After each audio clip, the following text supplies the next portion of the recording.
when I look at the Arsenal's success, particularly in 2022-2023 season, when we finished at the second position, and when I look at the 2023-2024 season, where we again finished second, I attribute our success to some players.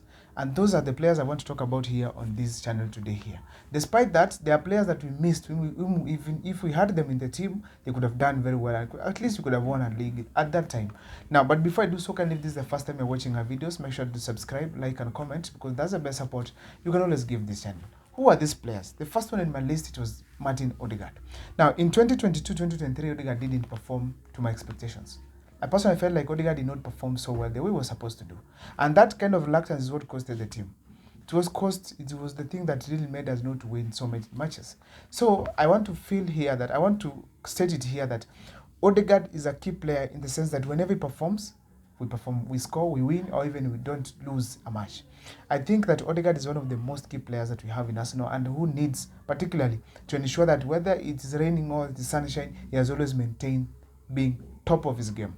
Another person I feel like before I profit to another person, to give an example, in the 2023-2024 season, we had this gentleman called, we have players from Bayern themselves, like Kimmich, who are saying that they first have to ensure they've taken care of Martin Odegaard. Why? Because they know this is the destroyer of our defense midfield. Why?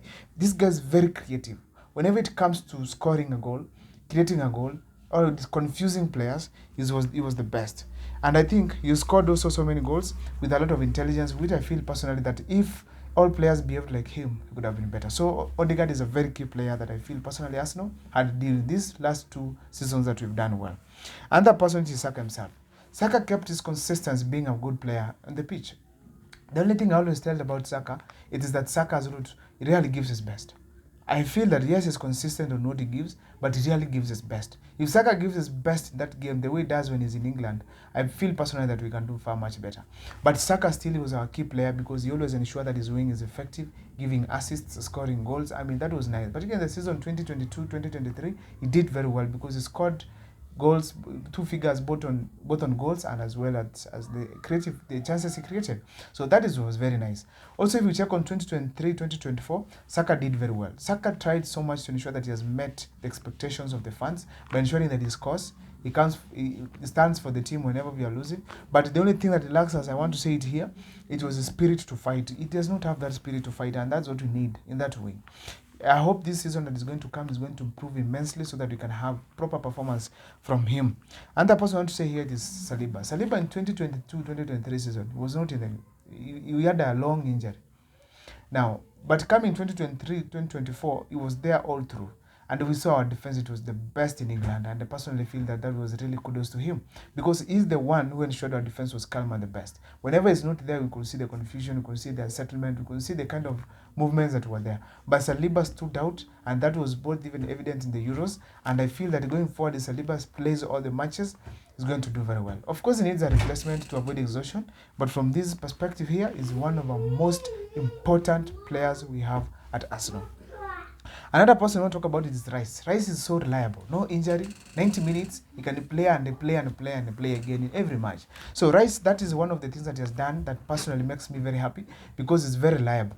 But the problem I have with him is not creative going forward. So you need someone else who's going to play that position of 8 so that he can go back to DM. Then we have Pat in the bench. I feel strongly that Rice is the best player among the best players we have because of his spirit to fight and his reliability. Reliability is one key thing that a player should have because you need to be there when you are needed. Another thing I want to give here the person called Arteta himself. He was not a player, but he was a coach. He gave his best, and I feel personally that he did very well. Though the problem I had with him with the simple mistakes that he made, I felt that he should not be making as a coach, particularly when you have a player being not performing very well. You still leave him in the game, take out the person you believe is performing better, then you leave the other one there in the name of proving to the fans that you are right. Someone like Havertz, most of the matches, despite he scored first goals, he was not at the top of his game, but he was always left to play for 90 minutes. Why? Sandra, who knows. Lastly, I want to talk about Timber. Timber was a key player that we lost. A player who was if he could have been there for the last 20, if he could be there for the 2022-2023 season, 2023-2024 season, Timber, I think Arsenal results could not be. We could have hit 90 or won the trophy. Why am I saying so? That is the position that we had a problem. And Timber came particularly in 2023 2024 season to come and fix it. But when he got injured, I personally got discouraged a lot because Zinchenko did not do well. Tomiyasu was not reliable because of his constant injuries, and that means that now Timber was the one who was supposed to be in that position, but his injuries really made us suffer that problem. Another thing I want to say is that Timber is so reliable in terms of not just reliable but versatile. Timber is versatile in the sense that he can play in many positions, either in the center defense or maybe either the wings, right back or left back. He can as well even go to midfield. So therefore, that kind of a character when is brought in the field, I think it is the best thing you can ever have as a team. Lastly, Timber also has something that none of the Arsenal players has. Maybe someone closer to that, it is Rice. That is the spirit to fight. That gentleman can fight for the team. He can take any shot. He can take any kind of a defensive tackle to ensure that he has protected the team. That is the guy we're talking about here. Timber coming next season is going to be a scary Arsenal team, and that's why I insist on this channel here that going forward, Arsenal is going to be the most scary team to face because they'll have serious defensive and midfield team, and going forward, particularly in the striking, if they're going to bring on any player, maybe as a new signing, we are going to be far much better. But still, Arsenal did not need a striker as such because we scored so many goals from various players, and that was nice, so that goals could be scored by anyone.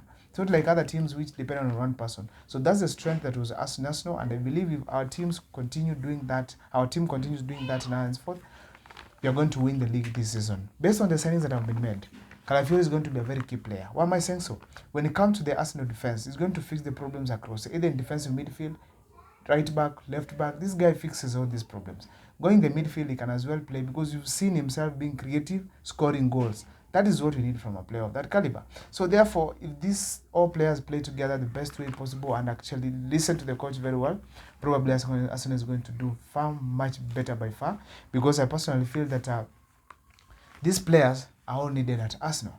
Lastly and not least, I want to say that Arsenal needs to sign a striker. They need to sign a striker who is as well going to play a very key role in our team, because we need right now a striker who can hit maybe even 20 goals and above. Depending on Jesus is a problem, because when we need him, most of the time, he's not there. When he comes, he does not do his best. Conversion of chances into goals, he does not do that. Actually, I can rate him at 4 out of 10, and that is not what we need from a striker of that caliber.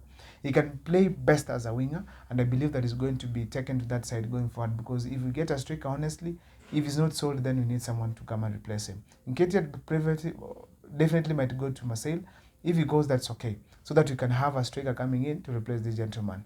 Thank you for watching my videos. Kindly, if this is the first time you're watching my videos, make sure to subscribe, like, and comment, because that's the best support you can always give this channel. And make sure that you hit that subscription button and also that bell, so that in case we upload a new video on our channel, we at least get you notified. See you next time.